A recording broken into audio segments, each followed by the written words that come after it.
ላይፍ የደከማችሁ ሰዎች አላችሁ። ስልችት ትክት የምትራመዱት እርምጃ ሁሉ እየተበላሸ የምትሞክሩት ሁሉ እየከሸፈ ለመከራ እንደተፈጠራችሁ እስክታስቡ ድረስ በፈተና ማጥ ውስጥ ተዘፍቃችሁ ህይወት ስልችትና ድክም ያላችሁ ሰዎች፣ እንደዚህ አይነት ስሜት ውስጥ ያላችሁ ሰዎች በእርግጥ ደካማና ለፍስፍስ ሆናችሁ አይደለም። እመኑኝ፣ ላጽናናችሁ አይደለም። እምነግራችሁ ኩልል ያለ ጽድት ያለ ሀቅና እውነት ነው። ደካማ ሆናችሁ አይደለም። ወደ ተስፋ መቁረጥ እያመራችሁ ወይም ተስፋ ቆርጣችሁ ከሆነ ያላችሁት፣ ፈጣሪያችሁ ግን በእናንተ መቼም ቢሆን ተስፋ አይቆርጥም።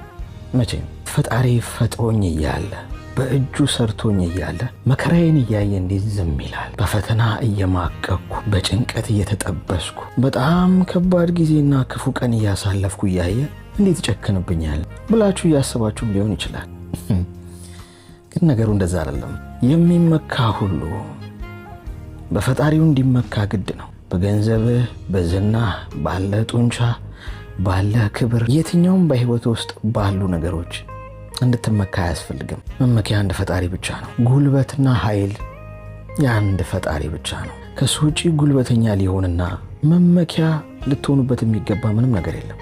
እሱን እንድትገነዘቡ ይፈልጋል። መመኪያችሁ ሁሉ እሱ እንዲሆን ሊያሳያችሁ ስለሚፈልግ ታች ቁልቁል ወርዳችሁ ወለሉን እንድታዩት ያደርጋችኋል። ተስፋችሁ ተሟጦ አቅማችሁ ተዳክሞ የመጨረሻው ዝቅታና ደረጃ ላይ እስክትደርሱ ድረስ ዝም ብሎ ይመለከታችኋል። እናም ልክ የመጨረሻዋ የተስፋ መቁረጥ እንጥፍጣፊ ላይ ስትደርሱ ካላችሁበት መከራና ስቃይ ጨለማ ውስጥ መንጭቆ ያወጣችሁና አቅምና ኃይል መመኪያ ጉልበት እሱ እንደሆነ ያስተምራችኋል። በእርግጥ ይሄ ትምህርት በጣም አስፈላጊ ነው ለእያንዳንዱ ሰው። የሰው ልጅ በጣም አስቸጋሪ ነው።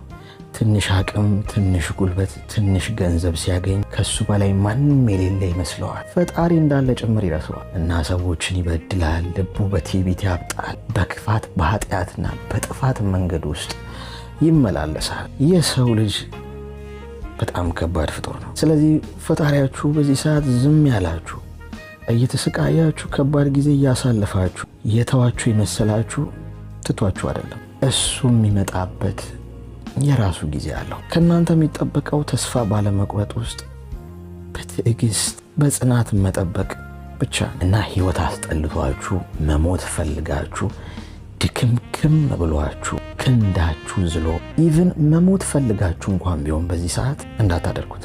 የእናንተ ቀን ይመጣል። የእናንተ ፀሐይ መውጣቱ አይቀርም። ከደከማችሁ ትንሽ ረፍት አድርጉ እንጂ እንዳታቋርጡ።